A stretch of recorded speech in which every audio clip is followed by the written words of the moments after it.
In the day's other news, the U.S. Supreme Court is again considering religious objections to contraceptive coverage under Obamacare.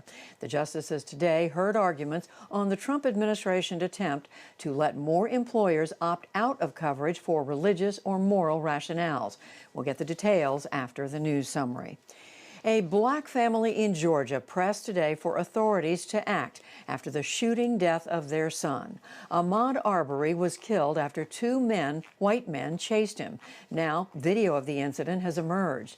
Yamiche Alcindor has our report. A graphic video, a shocking shooting, and many unanswered questions. This cell phone footage is believed to show Ahmaud Arbery jogging in a South Georgia neighborhood before coming upon two men in a truck. The 25-year-old tries to get around them, and then the video released yesterday has brought national attention to the incident, which took place on February 23rd. Some believe this is yet another example of an unarmed black person shot and killed unfairly.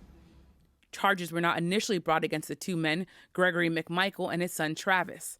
But after the video's release, a Georgia prosecutor announced he plans to call a grand jury. He was a happy-go-lucky person. He loved his family. Wanda Cooper is Arbery's mother.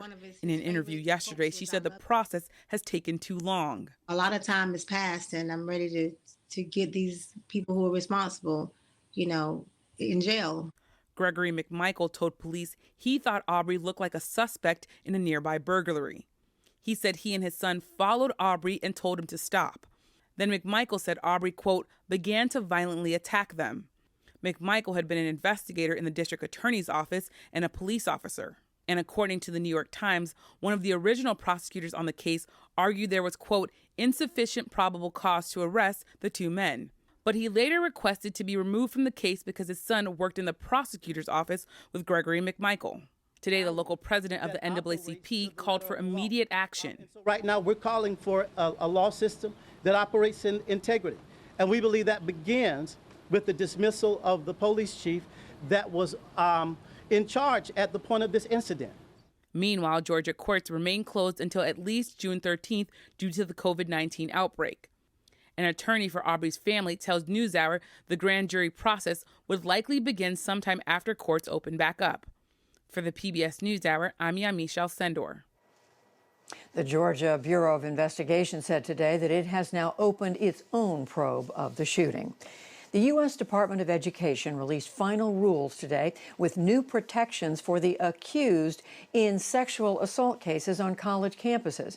The overhaul narrows the definition of sexual harassment, and it requires live campus hearings and cross-examinations. We'll return to this later in the program.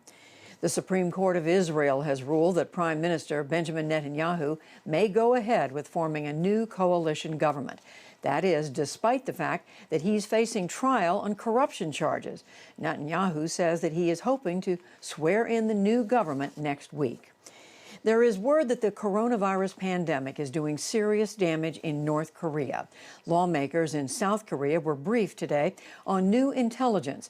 They said that the costs of food soared in the north after China closed its border to stop the spread of COVID-19. Due to the anxiety over unstable prices of goods, North Koreans have been panic buying daily necessities. North Korea's cabinet and security department have implemented various measures to stabilize prices, such as cracking down on market cornering. The South Koreans say the pandemic is also why North Korea's leader, Kim Jong-un, has stayed largely out of public view. The North maintains that it has had no infections.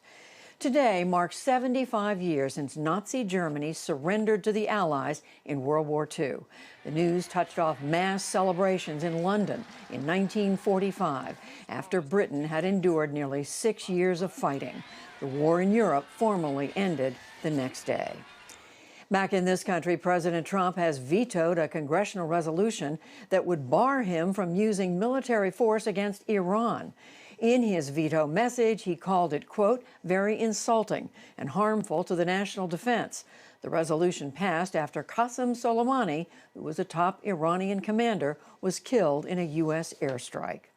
And on Wall Street, recession fears weighed down much of the market. The Dow Jones Industrial Average lost 218 points to close at 23,664. The Nasdaq did gain 45 points, but the S&P 500 slipped 20. Still to come on the NewsHour, the Supreme Court continues to hear cases of great consequence from a distance. Republican Senator John Thune discusses the federal government's latest coronavirus response. An increasing number of Americans forego critical medical care for fear of entering hospitals. The CEO of Southwest Airlines on the industry's plans to reopen travel, and much more.